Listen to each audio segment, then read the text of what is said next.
छत्तीसगढ़ के दुर्ग जिले के ग्राम समोदा में भाजपा नेता विनायक ताम्रकार के खेत में व्यापक पैमाने पर अफीम की खेती की जानकारी मिलने से हड़कंप मचा हुआ है। मामले की गंभीरता को समझते हुए जिले के कलेक्टर से लेकर पुलिस के आला अधिकारी पहुंचे तो उनके भी होश फाख्ता हो गए।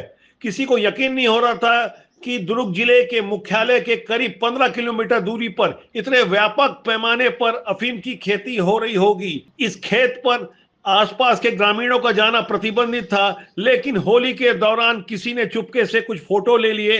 ग्राम के सरपंच अरुण गौतम ने इस बात का खुलासा करते हुए ये शिकायत की, तो उसके बाद ये मामला उजागर हो सका। जमींदार हैं यहाँ के विनायक और ब्रिजेश ताम्रकार, इनके पूरे परिवार में कई लोगों के नाम से है। क्योंकि ये रेगम दिया गया है क्या? नहीं, रेगा में तो नहीं दिया है, अभी तो खुद ही कर रहे हैं। कितने सालों से कर रहे भी होंगे? ये तो बहुत साल चल रहा था ना इसकी खेती। यहाँ किसी को घुसने ही नहीं देते गांव वाले को। लेकिन भाजपा नेता विनायक ताम्रकार का कहना है कि उन्होंने अपनी खेती अधिया में दे दी थी। खेत तो मेरा है भाई, मैं अपने खेत में क्यों किसी को घुसने दूं? सीधी सी बात है, चना की फसल लगी, देखो चना चोरी करके सब खा रहे हैं। मैं अपने खेत में सुरक्षा के लिए तो किसी को आने से मना करूंगा नहीं करूंगा। हमारी टीम ने यहाँ पे रेड किया था, एफएसएल की टीम भी हमारे साथ में है। एफएसएल के द्वारा जब इनको पूरे एरिया को चेक किया गया तो प्रथम दृष्टया ये नशीली पदार्थ है उनके द्वारा बताया गया है। आगे हम एनडीपीएस की कार्रवाई कर रहे हैं। कुछ दोषियों को इसमें हिरासत में भी लिया गया है, उनसे पुलिस के द्वारा पूछताछ की जा रही है।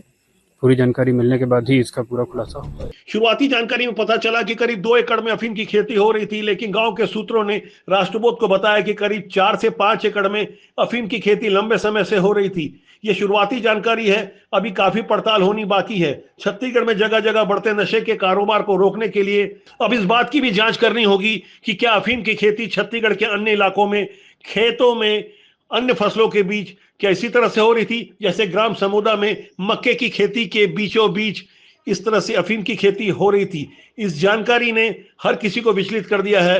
राष्ट्रबोध लगातार इस खबर पर बना रहेगा। लगातार अपडेट के लिए कृपया राष्ट्रबोध को सब्सक्राइब कीजिए। नमस्कार।